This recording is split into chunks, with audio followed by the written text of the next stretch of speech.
Last వీడియోలో చెప్పినట్టు మనం అయితే రాజమండ్రి నుంచి సామర్లకోటలో అయితే నైట్ అయితే స్టేయింగ్ చేసినాం. హోటల్లో స్టేయింగ్ చేసిన తర్వాత మార్నింగ్ అయితే మేమైతే ఇంకా స్టార్ట్ అవ్వాలి విజయవాడకి. సో మేమైతే ఇంక ఈ రోజు జరిగే ట్రావెలింగ్ మొత్తం మీకైతే చెప్పాలి.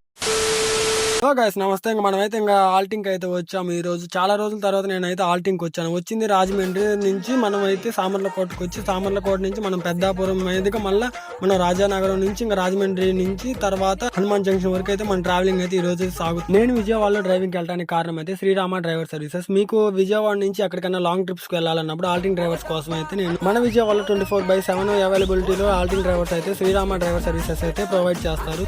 విజయవాడలో ఎవరికన్నా ఆల్టింగ్ డ్రైవర్స్ కావాలంటే పైన కనిపించే నెంబర్లకు అయితే మీరు కాల్ చేయండి. లేకపోతే జస్ట్ డైల్స్ లో కూడా ట్రై చేసినా కానీ మీకైతే ఆల్టింగ్ డ్రైవర్స్ అయితే ప్రొవైడ్ చేయగలుగుతాము. ఇంకా మనం అయితే రాజానగరం నుంచి రాజమండ్రి వరకు అయితే వచ్చేసాం. రాజమండ్రి వచ్చిన తర్వాత అయితే మనకైతే ఇంకా హనుమాన్ జంక్షన్ వరకు అయితే మా ప్రయాణం అయితే సాగాలి. ఇంకా తర్వాత అయితే మనకి వెళ్తున్న దారిలో అయితే మనకైతే గైడ్ కాలేజ్ కనిపించింది. నేను బీటెక్ జాయిన్ అవ్వక ముందు గైడ్ కాలేజ్ లో జాయిన్ అవ్వాలని చాలా, కానీ ఏం చేద్దాం అక్కడైతే మనకైతే సీట్ రాలేదు. సర్లే అని మనం అయితే వచ్చిన కాలేజ్ తోనే అడ్జస్ట్ అయిపోయాను. ఇంకా సర్లే అని రాజమండ్రి గోదావరి రివర్ అయితే వచ్చింది. మనకి ఎంట్రీలు అయితే చాలా అంటే చాలా బాగుంది. రివర్ మాత్రం బ్రిడ్జ్ మీద నుంచి వెళ్తున్నాం. మనం అయితే పడవలో కానీ అలా వెళ్తే మాత్రం చాలా అంటే చాలా బాగుంది. సర్లేని మనం రోడ్డు మీద వెళ్ళినా కానీ ఆ నేచర్ అయితే ఫీల్ అవుతున్నాము. కంటిన్యూస్ గా మనం 70 కిలోమీటర్స్ డ్రైవ్ చేసిన తర్వాత మనకైతే చిన్న టీ బ్రేక్ కావాలని పక్కనే ఉన్న T10 లోకి అయితే వచ్చాము. T10 లోకి వచ్చిన తర్వాత మనం అయితే ఒక కంటిన్యూస్ గా డ్రైవింగ్ చేసి నాకైతే ఇలా టీ బ్రేక్ తీసుకుంటే పక్కన హైవే పక్కన సౌండ్స్ అవన్నీ వింటుంటే నాకైతే చాలా అంటే చాలా మంచిగా అనిపిస్తుంది. ఎందుకంటే ఆ ఫీలింగ్ వేరుగా ఉండేది. మీకు కూడా ఎవరైనా అలా అనిపిస్తే మీరైతే కామెంట్ చేయండి. తర్వాత మనం అయితే హనుమాన్ జంక్షన్ అయితే వెళ్ళిపోతున్నాం. హనుమాన్ జంక్షన్ వెళ్ళిపోయిన తర్వాత అక్కడ చిన్న పని చూసుకుని మనం అయితే ఇంకా విజయవాడ అయితే వెళ్ళాలి. తర్వాత మనం విజయవాడ వచ్చాము. అంతవరకు మన ఛానల్ సబ్స్క్రైబ్ చేయండి. మా సాగర్ వాళ్ళు మీకు బ్లాగర్స్. ఈ బ్లాగ్ ఇక్కడితో కంప్లీట్ అయిపోయింది.